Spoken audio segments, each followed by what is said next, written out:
और रुक करेंगे एक बड़ी खबर का जो लखनऊ से मिल रही है। अखिलेश, शिवपाल, मुलायम, राम गोपाल की आज बैठक होने जा रही है। आचार संहिता लगते ही सपा परिवार में बैठकों का दौर शुरू हो चुका है। अखिलेश और शिवपाल की बैठक को लेकर फोन पर बातचीत भी हुई है और आज समाजवादी पार्टी की बैठक होने जा रही है, जिसमें समाजवादी पार्टी के तमाम वरिष्ठ नेता शामिल होंगे और साथ ही आने वाले विधानसभा चुनाव को लेकर आज इस बैठक में रणनीति बनाई जाएगी। इससे पहले फोन पर चर्चा भी हुई है।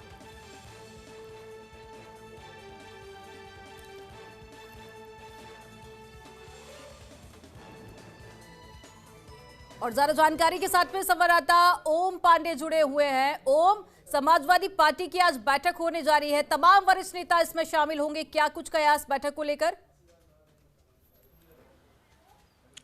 देखिए, अब तो सब उत्तर प्रदेश में जिस तरह से चुनाव है, पार्टियां फुल फॉर्म में आ गई हैं और ऐसे में सबसे बड़ी चुनौती इस समय ये होगी कि एक बैठक के बाद उन तमाम विधानसभाओं के प्रत्याशियों को जो है उनकी घोषणा करना। और कहीं ना कहीं अगर हम बात करते हैं तो इन चारों पार्टियों की बात करें या अन्य जो पार्टियां हैं, इसको लेकर के जहां कुछ छोटी पार्टियों ने जो है अपनी जो प्रत्याशियों की घोषणा कर दी है, लेकिन अगर हम बात करते हैं भारतीय जनता पार्टी की, समाजवादी पार्टी की, बहुजन समाज पार्टी की और कांग्रेस की, तो इनके लिए अब जिस तरह से निर्वाचन आयोग ने अपनी तारीखों का ऐलान किया है, ऐसे में अब उम्मीदवारों की घोषणा को लेकर जो है अब मंथन शुरू हो जाएगा। और माना जा रहा है कि जल्द से जल्द ये लोग चाहेंगे, यानी राजनीतिक पार्टियां चाहेंगी कि अपने उम्मीदवारों को घोषणा कर दिया, जिससे कि उनको कंफर्म हो जाए कि आखिर कौन सा प्रत्याशी विधानसभा में आ रहा है और वो अपनी तैयारी कर दे, क्योंकि बहुत समय नहीं बचा हुआ है। ऐसे में अगर हम बात करते हैं समाजवादी पार्टी की, तो समाजवादी पार्टी में लगातार जिस तरह चचा शिवपाल और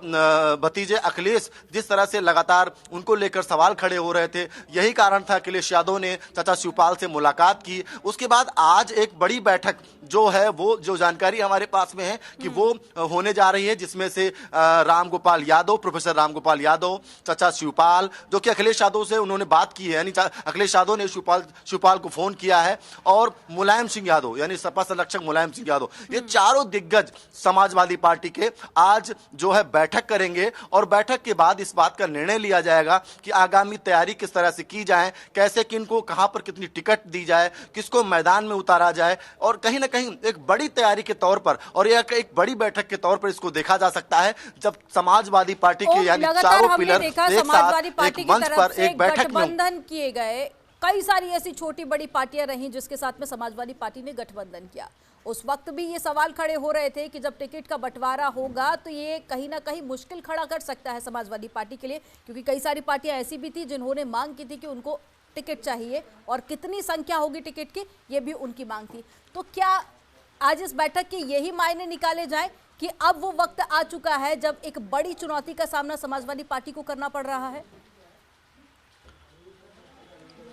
देखिए, बिल्कुल साफ है अमनदीप, क्योंकि सबसे बड़ी बात यह है कि जिस तरह से समाजवादी पार्टी ने अन्य जो पार्टियां हैं उनसे जिस तरह से आपस में गठबंधन किया है, अब सबसे बड़ी चुनौती अखिलेश यादव के पास में ये होगी कि आखिर जिस तरह से वो डिमांड करते हैं यानी टिकटों को लेकर के, तो क्या वो टिकट उन्हें दी जाएंगी? क्योंकि चाचा शिवपाल को लेकर के भी इस तरह सवाल खड़े हो रहे थे कि चाचा शिवपाल जो है वो इस तरह की सीटें मांग रहे हैं। तो आज जब ये बैठक होगी तो उसमें इस बात के फार्मूले को निकाला जाएगा कि आखिर कितनी सीटें जो है चाचा शिवपाल को दी जाएंगी, कितनी जो है ओम प्रकाश राजभर को दी जाएंगी, कितनी जो अन्य पार्टियां जो उनके साथ शामिल हुई हैं उनको दी जाएंगी। लेकिन सबसे बड़ी महत्वपूर्ण बात यह है कि अभी उत्तर प्रदेश के निवासियों को जो है एक नई चीज देखने को मिलेगी, वो ये है कि अब जब टिकट बंटवारे को लेकर के, यानी जैसे ही राजनीतिक पार्टियां अपने उम्मीदवारों को मैदान में उतारेंगी, उसके बाद एक पलटवार यानी जो है इधर का उधर देखने को मिलेगा, क्योंकि जिस नेता को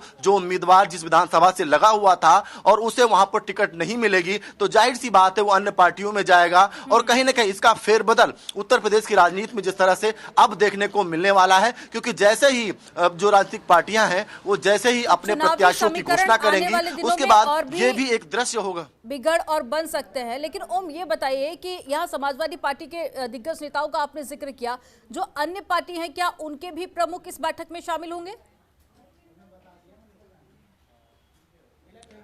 देखिए अभी जो जानकारी है उसमें से 4 जो पिलर हैं समाजवादी पार्टी के, मुलायम सिंह यादव, प्रोफेसर रामगोपाल यादव, चाचा शिवपाल यादव और अखिलेश यादव, राष्ट्रीय अध्यक्ष अखिलेश यादव, ये 4 लोग जो है बैठक करेंगे। और कहीं ना कहीं प्रोफेसर रामगोपाल यादव, सपा संरक्षक मुलायम सिंह यादव, यानी इसको लेकर के एक ये आज की जो बैठक है इस मायने में खासा महत्वपूर्ण हो जाएगी कि आखिर उत्तर प्रदेश में कौन सी ऐसी विधानसभाएं हैं, किनको सीट में कितनी टिकट देनी है, कौन से प्रत्याशियों को मैदान में उतारना है, क्या अपने घोषणा पत्र होंगे। क्योंकि अगर हम बात करते हैं जो प्रोफेसर रामगोपाल की, तो जिस तरह से बीजेपी की बात करें तो मोदी के बाद अमित शाह का यानी चाणक्य के रूप में जाना जाता है, तो वही प्रोफेसर रामगोपाल को भी समाजवादी पार्टी में चाणक्य के तौर पर जाना जा रहा है। तो आज जो है जाना जाता है, तो आज वो जो लखनऊ में है, तो जाहिर सी बात है कि आज इन तमाम मुद्दों पर और पार्टी को मजबूती करने के लिए और कैसे जो सियासी घमासान में वर्चुअल जो वो वर्चुअल माध्यम से जनता के बीच में समाजवादी पार्टी के जो घोषणा पत्र है उनको पहुंचाने को लेकर। और सबसे महत्वपूर्ण बात यह है कि जिस तरह से लगातार गुलदस्ते की बात अखिलेश यादव का लगातार करते रहे हैं, तो ऐसे में उन गुलदस्ते में जो शामिल पार्टियां हैं उनको जो सीटें वो मांग रहे हैं, आखिर उनको कितनी सीटें दी जाएंगी, कहां से उन्हें लड़ाया जाएगा। क्योंकि सियासी पाले में सबसे महत्वपूर्ण अगर विपक्ष की बात करें तो अखिलेश यादव जो जनता कहती है, यानी जो आम लोग राजनीति की कह रहे हैं कि विपक्ष के तौर पर एक बड़ी भूमिका अखिलेश यादव निभाते हुए नजर आ रहे हैं। तो ऐसे में एक बड़ी भूमिका के साथ साथ एक बड़ी चुनौती भी है समाजवादी पार्टी के पास कि आखिर उम्मीदवारों को लेकर के किस तरह से उम्मीदवार बैठक बेहद खास रहने वाली है, न सिर्फ समाजवादी पार्टी के लिए बल्कि उन अन्य दलों के लिए भी जिन्होंने गठबंधन किया है। खबरों के निष्पक्ष विश्लेषण के लिए सब्सक्राइब करें Janatantra TV and press the bell icon. Never miss any update.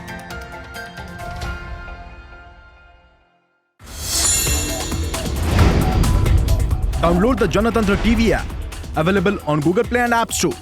Download it now.